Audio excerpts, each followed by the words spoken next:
Beyond the Gates spoilers. Joey had always understood that timing was everything, and when he chose to approach Leslie with his newest proposal, he did so at a moment when uncertainty already hung heavily in the air. He framed the offer with his usual ease, presenting it as an opportunity that seemed almost too practical to refuse, something that promised momentum, protection, and influence all at once. Yet beneath the smooth delivery was a structure far more complex than Leslie initially expected. As Joey spoke, it became clear that this was not simply a transaction, but a calculated shift in balance. One that required Leslie to place herself in a position where retreat would no longer be possible. Each benefit he outlined came tethered to an obligation that extended beyond paper agreements and into the realm of loyalty, silence, and future alignment. Leslie listened carefully, drawing on years of experience navigating similar arrangements.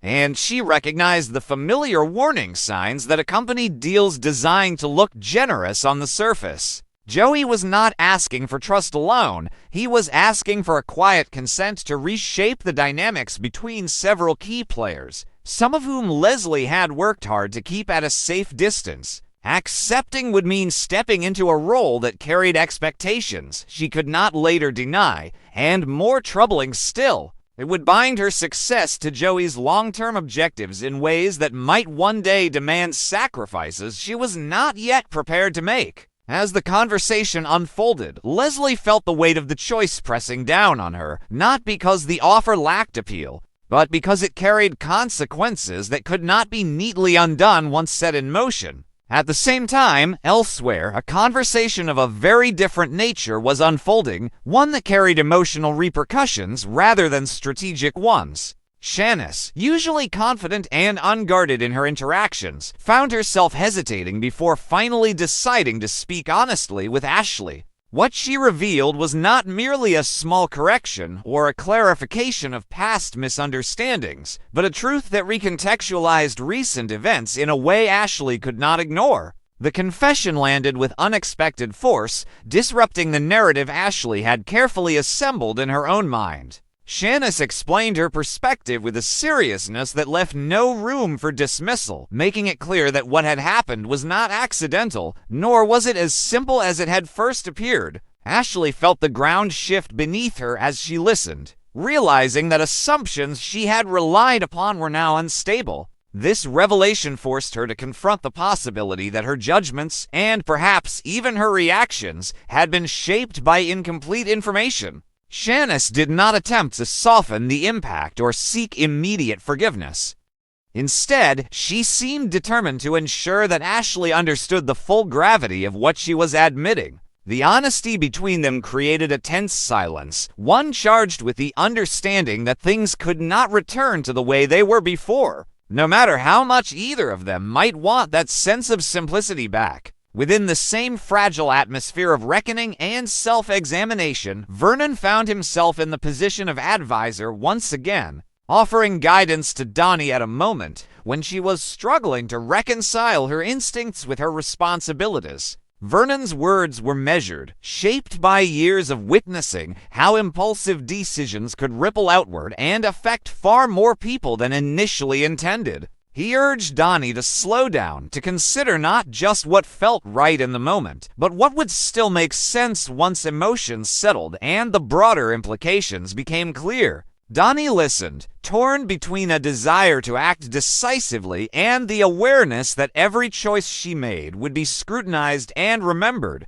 Vernon did not tell her what to do outright. Instead, he reminded her of who she was when she was at her strongest, encouraging her to trust that version of herself rather than the one fueled by frustration or fear. Nearby, Samantha was wrestling quietly with her own turmoil, weighed down by a sense of guilt that refused to fade. The upcoming family event, meant to be a source of unity, had instead become a mirror reflecting her inner conflict, forcing her to question whether her past actions had contributed to the current tension. She replayed conversations and decisions in her mind, wondering if there had been a moment where she could have chosen differently. Meanwhile, Nicole found herself locked in a growing disagreement with Tyrell. Their conflict centered on that same impending family gathering. What should have been a straightforward discussion escalated into a deeper clash of values and expectations, revealing unresolved issues neither of them had fully addressed before.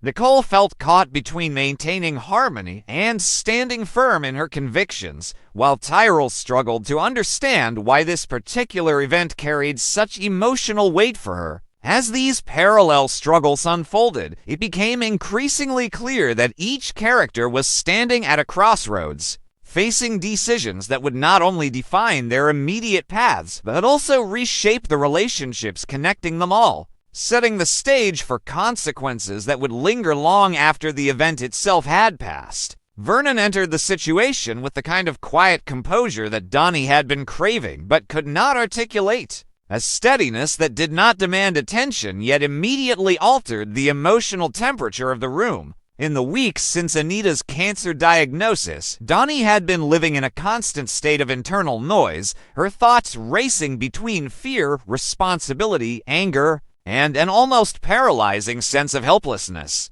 She had tried to stay strong, to be the version of herself everyone expected her to be, but the strain of holding everything together had left her standing at a crossroads, uncertain which direction would lead to stability and which might cause even more damage. Vernon did not arrive with solutions neatly packaged or promises that everything would be fixed if she followed a certain path. Instead, his presence itself was the intervention.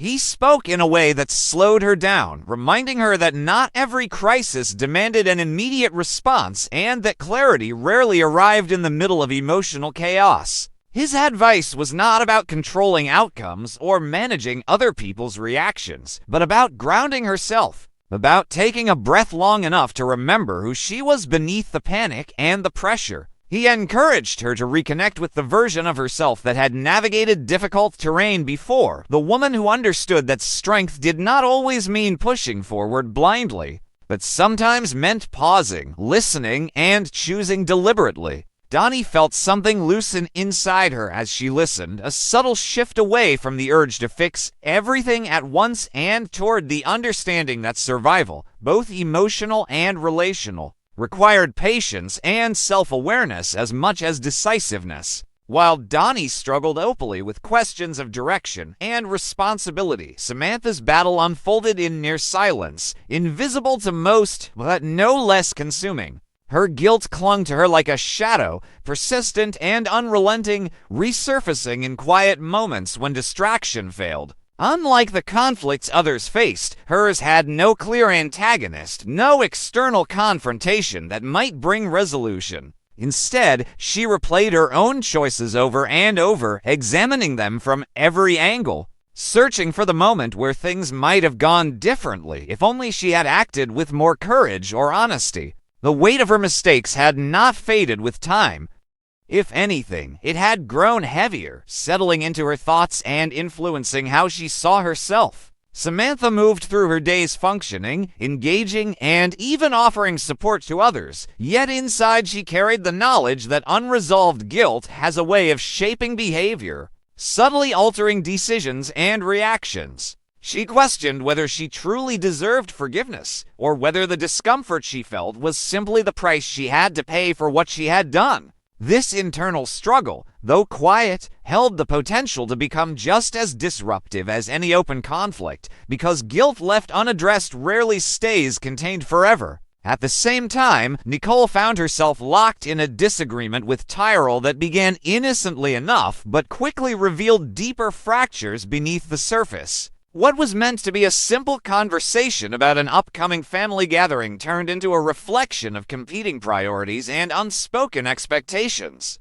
Nicole approached the event with a sense of obligation and emotional awareness, seeing it as an opportunity to preserve unity during a fragile time, while Tyrell viewed it through a more practical lens, questioning whether the timing and circumstances truly made sense. Their differing perspectives collided, each believing they were acting reasonably, yet neither fully understanding the emotional weight the situation carried for the other. As the discussion escalated, it became clear that the disagreement was not really about the gathering itself, but about how each of them defined responsibility, loyalty, and the role family should play during moments of crisis. Nicole felt torn between asserting her position and maintaining peace, aware that pushing too hard might deepen the divide, yet backing down could leave her feeling unseen and unheard. Tyrell, on the other hand, struggled to reconcile his logical concerns with Nicole's emotional investment, unsure how to bridge the gap without compromising his own values.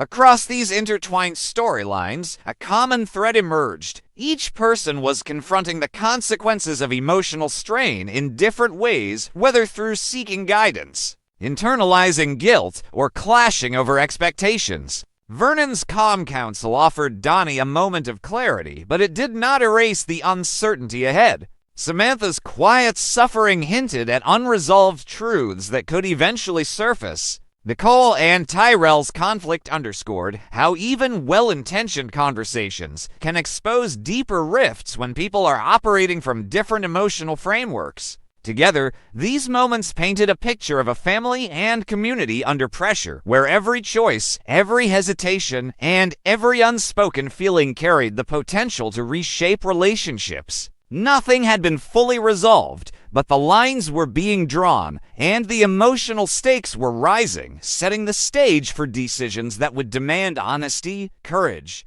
and a willingness to face uncomfortable truths before any real healing could begin.